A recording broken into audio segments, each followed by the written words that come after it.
صحابہ کرام دین پر عمل کیسے کرتے تھے۔ اللہ کے نبی جناب محمد کریم صلی اللہ علیہ وسلم ایک صحابی حضرت حنظلہ رضی اللہ تعالیٰ عنہ، حنظلہ رضی اللہ تعالیٰ عنہ، دن کا اجالا ہے اور کڑاکے کے دھوپ ہے، مئی جون جولائی کا مہینہ ہے، دھوپ سے پاؤں تپ رہا ہے، دھوپ سے پاؤں تپ رہا ہے، اور مدینے کی وہ ریتیلی زمین، مکے کی وہ ریتیلی زمین جو ہے اس سے انسان کو کیا ہوتا ہے کہ انسان جو مکے کے اندر گئے ہیں انہیں پتہ ہے کہ کتنی زیادہ گرمی ہوتی ہے، ایسی گرمی میں نکلے ہوئے ہیں، نکلے ہوئے بڑے افسوس، جسم کے اندر، چہرے کے اندر بڑی افسوس ناک اور الگ ہی شکل بنا کر کے نکلے ہوئے ہیں۔ چلتے چلتے ابوبکر صدیق رضی اللہ عنہ راستے میں مل گئے، راستے میں ملاقات حضرت ابوبکر صدیق رضی اللہ تعالیٰ عنہ سے ہو جاتی ہے۔ ابوبکر صدیق رضی اللہ عنہ کہتے ہیں کہ ابو حنظلہ تم کدھر جا رہے ہو؟ کیا ارادہ ہے؟ اس کڑاکے کے دھوپ نے تمہیں گھر سے کیسے باہر نکال دیا؟ کیا وجہ ہے، کیا ریزن ہے جس کی وجہ سے تم باہر نکلے ہوئے ہو؟ بتایا گیا کہ اللہ میرے کیفیت مت پوچھو، میری حالت مت پوچھو۔ کہ حنظلہ کیا بات ہے، تمہاری کیفیت کیوں نہ پوچھوں، تمہاری حالت کیوں نہ پوچھوں، آخر تمہارے تعلق سے کیوں نہ پوچھوں؟ انما المؤمنون اخوہ کے تحت تم میرے بھائی ہو، اگر تمہیں تکلیف ہوتی ہے تو مجھے بھی تکلیف ہوتی ہے، اور مسلمانوں کو اگر کوئی کانٹا چبھتا ہے تو دوسرا مسلمان تکلیف محسوس کرتا ہے، تم تکلیف کی حالت میں ہو، بھلا میں کیوں نہ پوچھوں؟ آخر کیا وجہ ہے، تم پریشان لگ رہے ہو؟ بتایا مت پوچھو، نافقہ حنظلہ، منافق ہو گیا حنظلہ۔ اللہ، صحابہ رسول کہہ رہے کہ نافقہ حنظلہ، کہ حنظلہ منافق ہو گیا ہے۔ کیا وجہ ہے؟ کا وجہ یہ ہے، ریزن یہ ہے کہ میں جب اللہ کے نبی کی مجلس میں جا کر کے بیٹھتا ہوں، آپ جب واعظ و نصیحت کرتے ہیں، تقریر کرتے ہیں، قرآن و حدیث سناتے ہیں، تو دل کے اندر ایمان پیدا ہو جاتی ہے، دل کے اندر زیادتی پیدا ہو جاتی ہے۔ اور آج بھی یہی وجہ ہے، جب واعظ و نصیحت سنتا ہے انسان، تقریر سنتا ہے انسان، تو کیا ہوتا ہے، تقریر سننے کی وجہ سے دل کے اندر امنگیں پیدا ہوتی ہے، دل کے اندر لگتا ہے کہ ہمیں بھی ایسا کام کرنا ہوتا، نہیں ہوتا ہے، ایسا لگتا ہے کہ ہمیں بھی کوئی ایسی ہی کام کرنا چاہیے۔ تو وہ صحابہ رسول کہتے ہیں کہ اللہ کے نبی کے مجلس میں جب جاتا ہوں تو معاملہ کچھ اور ہوتے ہیں، اور اللہ کے نبی کے مجلس سے جب نکل جاتا ہوں معاملہ کچھ اور کیفیت بدل جاتی ہے۔ اس لیے اللہ کے نبی کے مجلس میں ایک کیفیت ہو، اور اللہ کے نبی جناب محمد کریم سے مجلس کو چھوڑوں تو دل کی کیفیت بدل جائے، اس لیے تو منافق ہو گیا ہوں۔ اب ابوبکر صدیق رضی اللہ عنہ کہتے ہیں تب یہی معاملہ میرا بھی ہے، یہی معاملہ میرا بھی ہے۔ اب ایسا ہے کہ ابوبکر صدیق رضی اللہ تعالیٰ عنہ بھی منافق، بات سمجھ میں آ رہے ہیں؟ بات سمجھ رہے ہیں کہ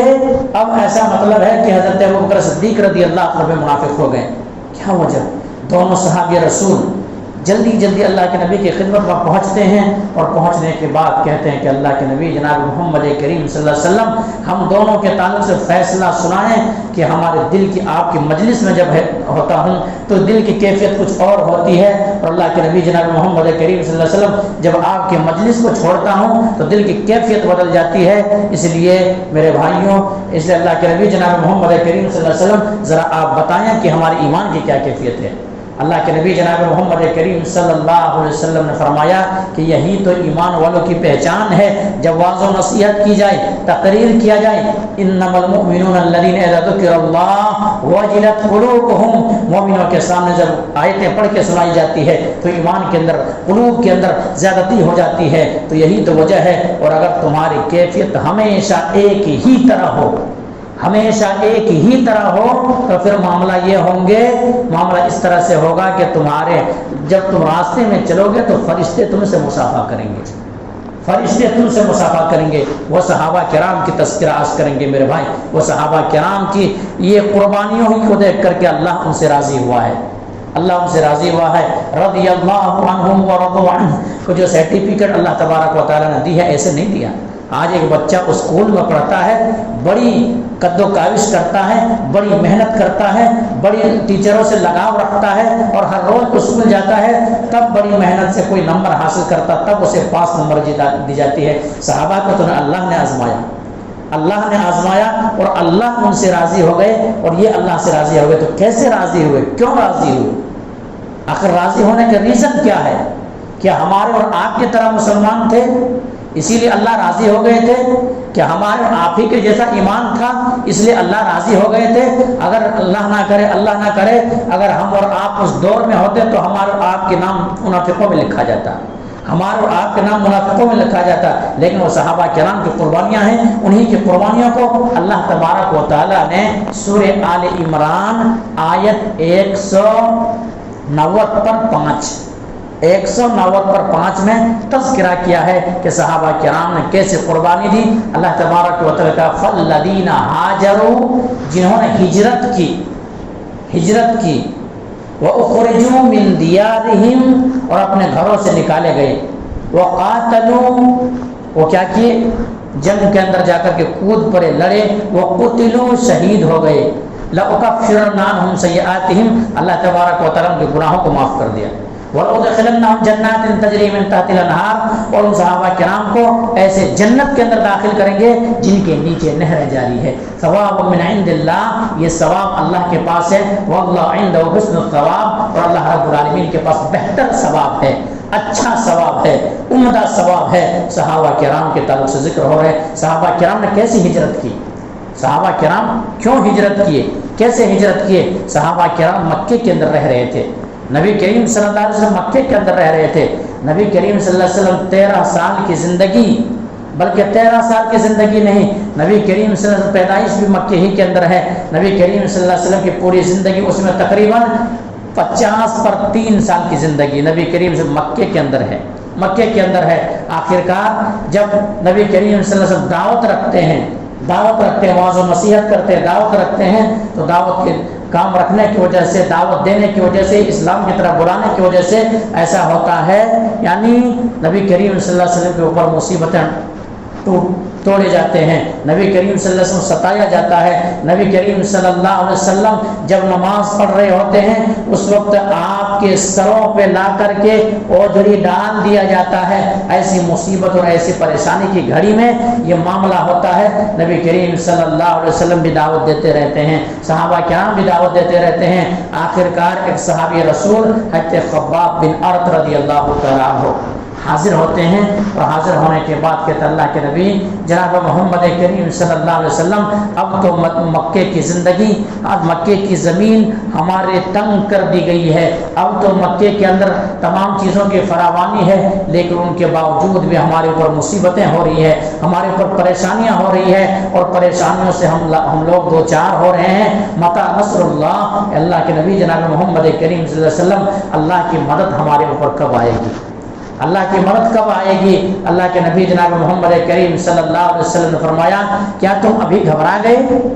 تمہارے بیچ، تمہارے درمیان وہ دن نہیں آیا اس سے پہلے کی امتوں کے ساتھ جو مصیبتیں آئی ہیں، جو پریشانیاں آئی ہیں، جو انہیں ستایا گیا ہے، جو ستایا گیا اور تکلیف دیا گیا ہے کہ ان کے پہلے کے لوگوں کے ساتھ ایسا کرتا، کھڈا کھولا جاتا اور اس میں کیا کرتا، ان کو ڈال دیا جاتا اور ان کے جسموں پر لوہے کی کنگھی چلا دیا جاتا، یہ معاملہ اور یہ کیفیت ہوتی، لیکن ایمان کے اندر کوئی چیز ان کی کمی نہ کر سکی، اس طرح سے ہوتے میرے بھائیوں۔ تو اس طرح سے اللہ کے نبی جناب محمد کریم صلی اللہ علیہ وسلم نے پھر اسی طرح سے بتایا کہ متی نصر اللہ الا ان نصر اللہ قریب، ایسا کرو، صبر کرو، آخرکار اللہ رب العالمین مدد آئے گی۔ اور پھر اس کے بعد مدد کیا، اللہ رب العالمین کی مدد آئی، لیکن ابھی مصیبتوں کے بعد نبی کریم صلی اللہ علیہ وسلم مکہ چھوڑنا پڑا، صحابہ کرام کو مکہ چھوڑنا پڑا۔ اللہ رب العالمین کا حکم ہو گیا کہ ایسا کرو کہ مکہ کو اب چھوڑ دو، مکہ کو چھوڑ دو، اب یہ مشرکین، یہ کافر اب ایسا ہے زندگی کو تنگ کر دیا ہے، یہ تنگی والے حالت میں نہیں، اب مکہ سے چھوڑ کر کے ہجرت کر کے مدینہ چلے جائے۔ تو یہ ہجرت، اگر کوئی ہجرت کرتا ہے تو ہجرت کرنے کی وجہ سے ایسا ہے کہ ان کے گناہ معاف ہو جاتے ہیں، ان کے گناہ معاف ہو جاتے ہیں۔ یہی وجہ ہے کہ حضرت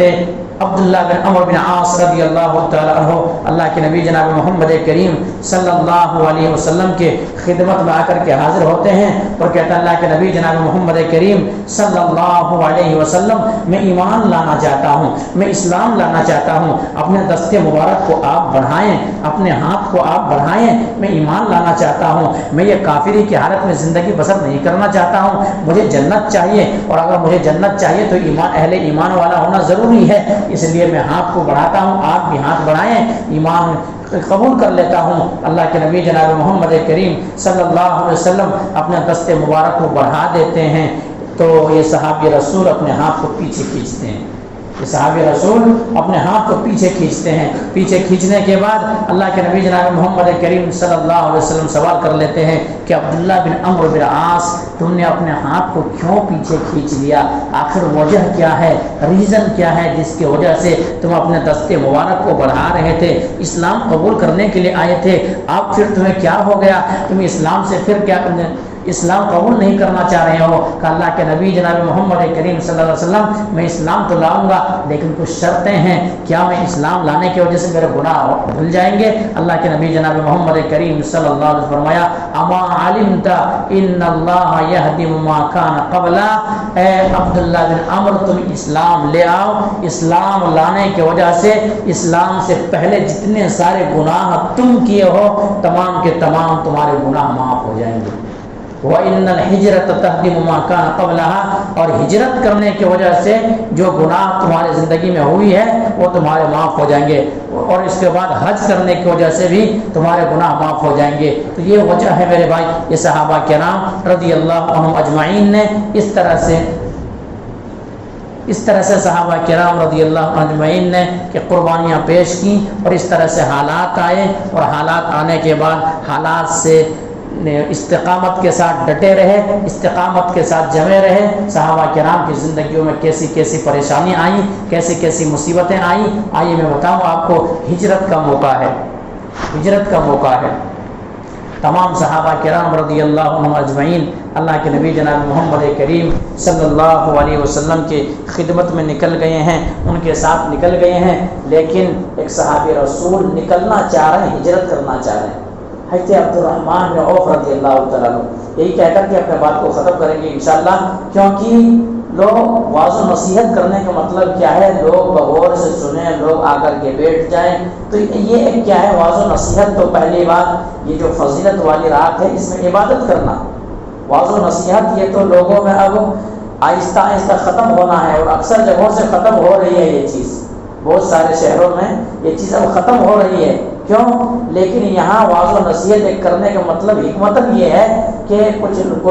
ہر کوئی لوگ اس طرح سے نہیں ہے جو قرآن پڑھ سکتے ہو یا قرآن جانتا ہو یا نوافل کتنا پڑھے، ایک رکعت پڑھتا ہے، 2 رکعت پڑھتا ہے، تھک جاتا ہے۔ تو تھوڑے بہت لوگوں کو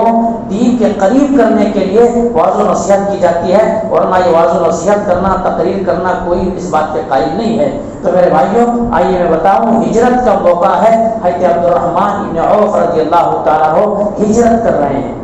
ہجرت کر رہے ہیں، ساز و سامان ساتھ ہے، ساز و سامان ساتھ لے کر کے ہجرت کی طرف مدینے کی طرف بڑھ رہے ہیں۔ ان کے اہل و عیال، ان کے سسرال والے آ جاتے ہیں اور کہتے ہیں عبد الرحمن تم کہاں جا رہے ہو؟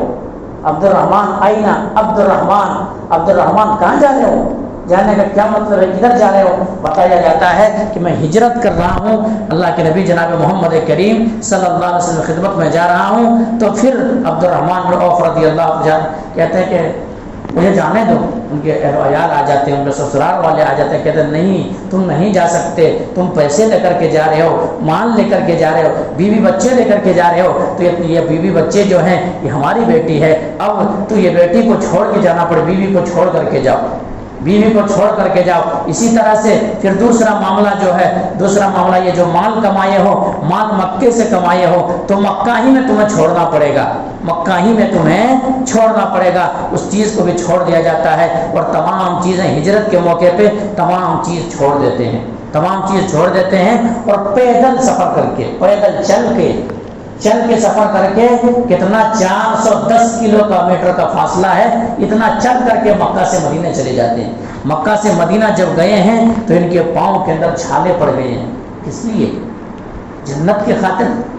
ہمیں اور آپ کو بھی جنت چاہیے، صحابہ کو بھی جنت چاہیے تھا، لیکن صحابہ کرام قربانیاں دی ہیں، ہم اور آپ خالی منہ بولتے ہیں کہ ہم بہت کچھ کر رہے ہیں۔ تو صحابہ کرام 410 کلومیٹر چل کے گئے، پاؤں کے اندر چھالے پڑ گئے ہیں،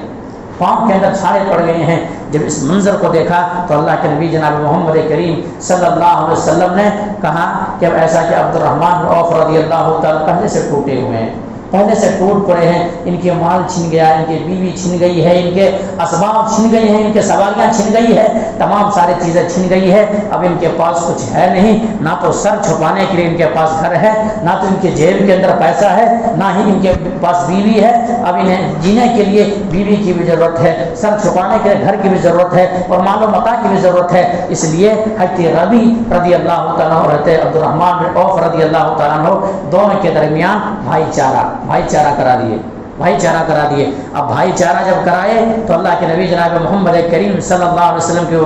وہ صحابی حضرت عبد الرحمن بن عوف رضی اللہ تعالیٰ عنہ کہ جن کے ساتھ بھائی چارگی کرایا گیا تھا، ربی رضی اللہ کے نبی کی خدمت میں آئے اور کہ اللہ کے نبی جناب محمد کریم صلی اللہ علیہ وسلم میرے پاس 2 بیویاں ہیں، ان کے بیوی چھن گئی ہے، میرے پاس 2 بیویاں ہیں، انہیں کہو کہ ایک نظر دیکھ لے، جو پسند آئے میں یہ قربانی دینے کے لیے تیار ہوں، میں ایک بیوی کو طلاق دینے کے لیے تیار ہوں، عدت گزر جانا دیجیے، پھر یہ شادی کر لے، میری بیوی سے شادی کر لے۔ کتنی بڑی قربانی۔ کہا اللہ کے نبی جناب محمد کریم صلی اللہ علیہ وسلم، ہمارے جو جائیداد ہے، ہماری جو زمینیں ہیں، وہ زمین ایسا ہے کہ 2 جگہوں میں کیا کرتا ہوں، تقسیم کرتا ہوں، بانٹ دیتا ہوں، اس کے بعد ایسا کہ آدھا زمین آدھا جائیداد ان کو دے دیتا ہوں۔ اللہ کے نبی جناب محمد کریم صلی اللہ علیہ وسلم عبد الرحمن ابن عوف رضی اللہ، جو بیوپاری آدمی ہے، انہیں کاشتکاری کرنے نہیں آتا ہے، زمین کس طرح سے، زمین سے پھل کیسے لایا جاتا ہے ان کو ابھی پتہ نہیں، میں سکھاتا بھی کس طرح سے ہل چلایا جاتا ہے، کیسے بیج بویا جاتا ہے، کیسے اناج اس کے اندر اگتے ہیں، تمام میں بتاتا۔ اللہ کے نبی جناب محمد کریم صلی اللہ علیہ وسلم یہ بھائی چارگی کو دیکھ کر کے، یہ ایمانی کیفیت کو دیکھ کر کے مسکرا رہے ہیں۔ عبد الرحمن بن عوف رضی اللہ تعالیٰ کہا کہ میرے بھائی، مجھے تمہارے مال کی حاجت نہیں ہے، تمہارے مال کی حاجت نہیں ہے، تمہارے مال کی ضرورت نہیں ہے، تمہارے تمام ساری چیزیں تمہیں مبارک ہو، تمہاری بیویاں تمہیں مبارک، تمہارے مال تمہارے مبارک، تمہاری زمینیں تمہارے مبارک، مجھے تمہیں کوئی چیز کی حاجت نہیں ہے، ضرورت نہیں ہے، مجھے اللہ کے ذات کے اوپر کوئی امید ہے، اگر آج وہ چھن گئی ہے تو ہمارے پاس پھر سے دولت آئیں گے، کیونکہ اللہ کا وعدہ ہے فَإِنَّ مَعَ الْعُسْرِ يُسْرًا إِنَّ مَعَ الْعُسْرِ يُسْرًا، ہر مصیبت کے بعد، ہر مشکل کے بعد آسانیاں ہوتی ہیں، تو ہمیں پتہ ہے کہ آسانیاں ہماری زندگی میں بھی آئے گی۔ آپ مجھے بازار کا راستہ بتا دیں، اب بازار کا راستہ بتا دیں۔ راستہ بتایا جاتا ہے اور وہ گھی اور پنیر سے بیوپار شروع کرتے ہیں، تجارت شروع کرتے ہیں اور تجارت کے اندر کم ہی دن میں ایسا پکڑ لیتا ہے، مال کے اندر فراوانی ہو جاتی ہے۔ کچھ ہی دن گزرنے کے بعد عبد الرحمن بن عوف رضی اللہ شادی کر لیتے ہیں۔ شادی کر لینے کے بعد اللہ کے نبی جناب محمد کریم صلی اللہ علیہ وسلم کی خدمت میں حاضر ہوتے ہیں، تو حاضر ہونے کے بعد عبد الرحمن کے چہرے پہ کوئی زردی لگا ہوا ہے، اس زردی کو دیکھ کر کے اللہ کے نبی پوچھتے ہیں کہ عبد الرحمن بن عوف رضی اللہ تعالیٰ عنہ، یہ کیا تمہارے جسم، کیا چہرے پر لگا ہوا ہے؟ اللہ کے نبی، میں نے شادی کر لی ہے، میں نے شادی کر لی ہے، کیونکہ وہاں پہ بیوی چھن گئی تھی، بیوی کی حاجت تھی، بیوی کی ضرورت تھی، اور نکاح سے انسان کی کیا ہے، ایمان مکمل ہوتے ہیں۔ اور اللہ تبارک و تعالیٰ کی یہ وعدہ ہے وَأَنكِحُوا الْأَيَامَ مِنكُمْ وَالصَّالِحِينَ مِنْ عِبَادِكُمْ وَإِمَائِكُمْ إِن يَكُونُوا فُقَرَاءَ يُغْنِيَهُمُ اللَّهُ مِن فَضْلِهِ، کہ اگر کوئی شخص نکاح کرتا ہے اس وجہ سے کرتا ہے پاک دامن رہنے کے لیے، تو اگر وہ فقیر بھی ہے تو اللہ مالدار بنا دے گا۔ اللہ کے نبی، میں نے شادی کر لی ہے۔ اللہ کے نبی جناب محمد کریم صلی اللہ علیہ وسلم کہا عبد الرحمن ابن عوف، کیا تم نے ولیمہ کیا؟ اللہ کے نبی جناب محمد کریم صلی اللہ علیہ وسلم نے پھر کہا کہ اول بشاتن، ایسا کرو کہ ولیمہ کرو، غرض کہ ایک بکری ہی کیوں نہ ولیمہ کرو۔ عبد الرحمن بن عوف رضی اللہ عنہ پھر شادی کر لیے اور ولیمہ وغیرہ کیے، آہستہ آہستہ پھر ان کا مال بڑھتے گیا اور بہت زیادہ مال کی فراوانی ہو گئی۔ یہی عبد الرحمن ابن عوف رضی اللہ تعالیٰ عنہ دسترخوان پہ روزے کی حالت میں ہے، دسترخوان پہ بیٹھے ہوئے ہیں، دسترخوان پہ بیٹھنے کی وجہ سے یہ معاملہ پھر ہوتا ہے کہ عبد الرحمن ابن عوف رضی اللہ عنہ قطار رونے لگتے ہیں،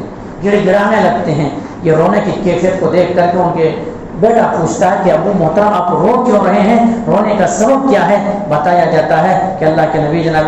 اس لیے میرے بیٹے، اس لیے میں رو رہا ہوں کہ اللہ تبارک و تعالیٰ نے دیکھو مال کی فراوانی کتنے ہمیں مال سے کتنا نواز دیا ہے، کیسے کہیں ایسا نہ ہو کہ جو میں نیکیاں کر رہا ہوں اللہ تبارک و تعالیٰ دنیا ہی کے اندر سب دے دے رہا ہے اور آخرت کے اندر ہمیں کچھ ملے نا، کیونکہ ہم سے بہتر صحابہ کرام گزرے ہیں۔ حضرت حنظلہ رضی اللہ عنہ جب شہید ہوئے میدان جنگ کے اندر تو ان کو کفن تک نصیب نہ ہوا، یعنی جب ایسی قربانیاں انہوں نے دی کہ اگر جب ان کے سر کو ڈھانکا جاتا تو پاؤں کھل جاتے اور پاؤں جب ڈھانکا جاتا تو سر کھل جاتے، کفن تک نصیب نہیں ہوا۔ آخرکار اللہ کے نبی نے مسئلہ بتایا کہ اس کے گھاس ڈال دیا جائے پاؤں میں اور ادھر سر کو ڈھانک دیا جائے اور اسی حالت میں ان کو دفن کر دیا جائے، تو اس ہم سے اچھے تھے لیکن ان کی یہ کیفیت تھی۔ آج تو ہمارے پاس مال کی فراوانی آ گئی ہے، پتہ نہیں اللہ ہمیں دنیا ہی میں سب کچھ نہیں دے رہا۔ یہ سوچ صحابہ کرام کی سوچ اور ہماری سوچ دیکھیے، صحابہ کرام کو مال آئے تو پریشان اور مال آئے تو الگ سوچنا، لیکن ہمارے پاس مال نہیں ہے یا دیگر چیزیں نہیں ہیں تو ہم اور آپ اللہ رب العالمین شکر کرنے لگتے ہیں۔ تو وہ صحابہ کرام تھے، صحابہ کرام سے اللہ تبارک و تعالیٰ راضی اسی لیے ہوا تھا، رضی اللہ عنہ ورضوا عنہ، اسی لیے سرٹیفکیٹ دی تھی، اللہ تبارک و تعالیٰ سرٹیفکیٹ سے نوازا تھا۔ یہ صحابہ کرام تھے، اللہ ان سے راضی ہو گئے تھے، اسی لیے تو اللہ کے نبی جناب محمد کریم صلی اللہ علیہ وسلم ان صحابہ کرام کے تعلق سے کہا تھا کہ اگر لا تسبوا اصحابی لا تسبوا اصحابی، میرے صحابہ کو گالی مت دو، میرے صحابہ کو برا بھلا مت کہو۔ میرے صحابہ کرام نے جو اللہ کے راہ میں ایک مد یا آدھا مد خرچ کیے ہیں، اگر آنے والی نسل جو ہے وہ تو پہاڑ برابر سونا بھی خرچ کر دے تو اس درجے کو نہیں پا سکتے۔ صحابہ کرام کے خرچ کرنا اس طرح سے، کیونکہ وہ ایمانی کیفیت میں خرچ کیا کرتے تھے۔ تو میرے بھائیوں بہرحال باتیں بے شمار تھی لیکن ان سے اپنے بات کو ختم کریں گے، اللہ تبارک و تعالیٰ سے دعا کریں گے مولا کریم جو بات کہی گئی ہے سب سے پہلے تو ہمارا آپ کو ان باتوں کے اوپر اچھی سمجھ کی توفیق دے دے۔ اس کے بعد بولا کہ ہم تمام مسلمانوں کو جس طرح سے صحابہ کرام کے ایمان تھے، ہمارے ایمان تو ویسے نہیں ہو سکتے لیکن اللہ تبارک و تعالیٰ معیار ایمان جو بتایا ہے فَإِنْ آمَنُوا بِمِثْلِ مَا آمَنْتُمْ بِهِ فَقَدِ اهْتَدَوْا، اگر تم ویسا ایمان لاؤ گے جیسا صحابہ ایمان لائے ہیں تب ہدایت یافتہ ہوگے۔ تو ہم تمام مسلمانوں کو اسی طرح سے ایمان لانے کے توفیق دے دے مولا کریم۔ ہم تمام مسلمانوں کو تو اپنی بندگی کرنے، اپنی عبادت کرنے، آخرت کی تیاری کرنے، جہنم سے ڈرنے اور جنت کے تلاش میں جینے کے توفیق دے دے مولا کریم۔ ہم جو بھی عبادتیں کر رہے ہیں ان عبادتوں کو قبول فرما لے، تقبل یا رب العالمین۔ الحمد للہ رب العالمین، سبحان ربک ما یصفون وسلام علی المرسلین والحمد للہ رب العالمین۔